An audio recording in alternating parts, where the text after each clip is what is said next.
Nous sommes maintenant avec le professeur Aydemir, qui est membre de l'Académie d'architecture de Paris, entre l'arrière de Sainte-Sophie et le mur de Topkapi, dans une petite rue où ont été reconstituées un certain nombre des maisons en bois caractéristiques de l'ancienne Istanbul.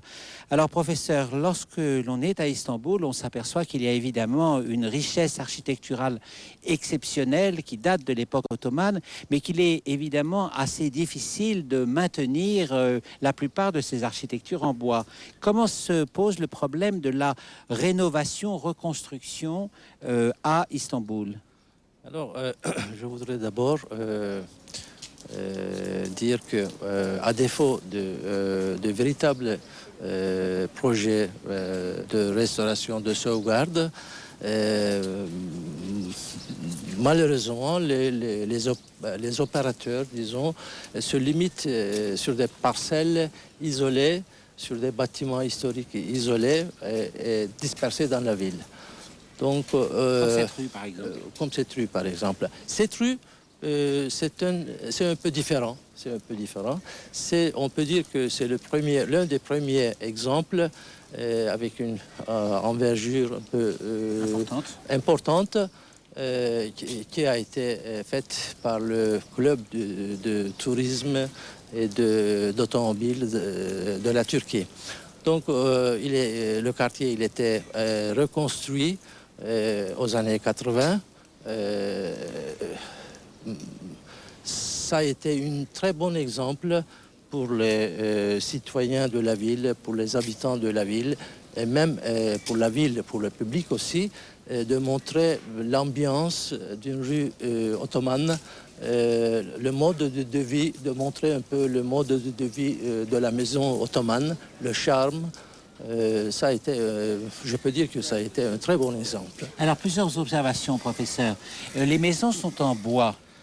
Pourquoi construisait-on tant de maisons en bois? Parce qu'il y a des forêts tout autour, parce que c'est bien arrosé, donc il y a du bois, donc on peut construire avec ce matériau, ou est-ce qu'il y a d'autres raisons?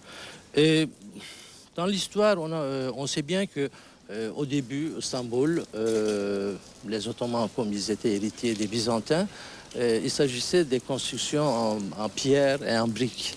Mais à faute des tremblements de terre, on pense qu'on a dû passer à une architecture en bois qui est beaucoup plus légère et beaucoup plus résistant au séisme.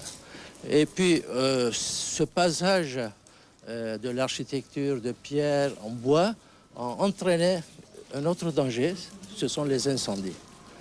Ainsi, Istanbul a perdu, dans l'histoire, on sait bien qu'avec les incendies, à peu près un tiers de la ville était brûlée. Alors ça et là, dans la ville, on retrouve beaucoup de constructions comme celle-ci. Cependant, là, nous avons une rue entière adossée à la muraille de Topkapi. Qui étaient les gens qui habitaient ici? Moi, je pense que c'était plutôt les serviteurs du sultan. Parce que c'est pas facile d'avoir l'autorisation de construire des maisons endossées sur les murailles du palais. Je sais, j'avais vu les gravures. Il s'agissait toujours des maisons en bois avec des encorbellements à 3 étages, à 2 étages. Et je pense que la reconstitution est partie de ces images qu'on avait déjà dans l'inventaire. Alors, ce qui me frappe, évidemment, dans le contexte d'un pays musulman, c'est le nombre de fenêtres, c'est l'ouverture sur la rue, contrairement à l'architecture des médinas arabes, où nous avons des murs aveugles et où la vie se passe à l'intérieur. Oui, enfin, mais... J'ai peut-être dit une bêtise, là. Hein? Ce qui est intéressant, c'est que on a su, disons, de trouver une solution. Ce sont qu'est-ce que vous dites? Les moucharabiés. Des moucharabiés. C'est ça. Voilà. C'est avec ça, la vie était ouverte. La vie privée était protégée et en même temps on pouvait voir l'extérieur. Voilà. Oui. Alors, il y avait une répartition géographique des activités dans la ville, c'est-à-dire il y avait des quartiers de commerçants, des quartiers d'habitation, ou est-ce que tout était mélangé? Je pense que, enfin, on sait bien qu'il s'agissait des fonctions mixtes à la fois. Donc, le quartier de Sultan Ahmed, où nous sommes maintenant, c'était un quartier à la fois très résidentiel. À la fois, il y avait le palais, à la fois, il y avait les ministères. Les ministères, tout était ensemble. Et il y avait aussi le grand marché, comme vous savez. Mais je peux dire qu'en général, c'était un quartier très résidentiel. Alors, comment éviter qu'aujourd'hui, ce quartier, avec ses reconstitutions qui sont remarquablement bien faites, ne devienne une sorte de quartier-musée sans vie véritable et uniquement à l'usage des visiteurs? Ouais. Et sur ce quartier, parce que comme le propriétaire est toujours le club d'automobile et de tourisme, ces maisons seront toujours réservées au tourisme. Mais je pense que pour une sauvegarde, disons, qui peut être valable du point de vue architecture urbanistique, la fonction principale, c'est la résidence. Alors, est-ce qu'il y a un retour d'un certain nombre de gens dans la ville ancienne, comme on assiste d'ailleurs dans beaucoup d'autres pays? Oui.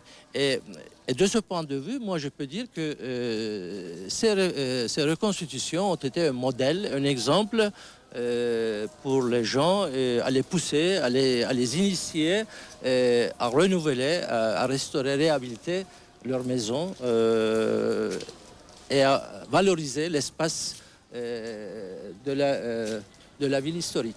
Est-ce qu'un des architectes travaille sur des concepts qui consisteraient à la fois à récupérer l'architecture traditionnelle avec ce charme et cette grâce inouïe, et en même temps les contraintes et les nécessités de la vie moderne qui impliquent un confort différent? Oui, tout à fait.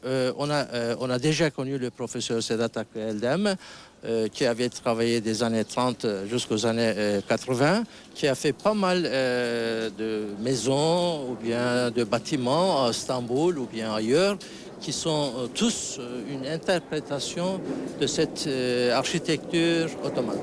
Merci beaucoup, professeur. Je vous en prie. Je propose que nous continuions notre voyage. Un lieu comme celui-là, évidemment, incite à la visite en Turquie, mais il y en a évidemment aussi bien d'autres. Merci, professeur. Merci, monsieur.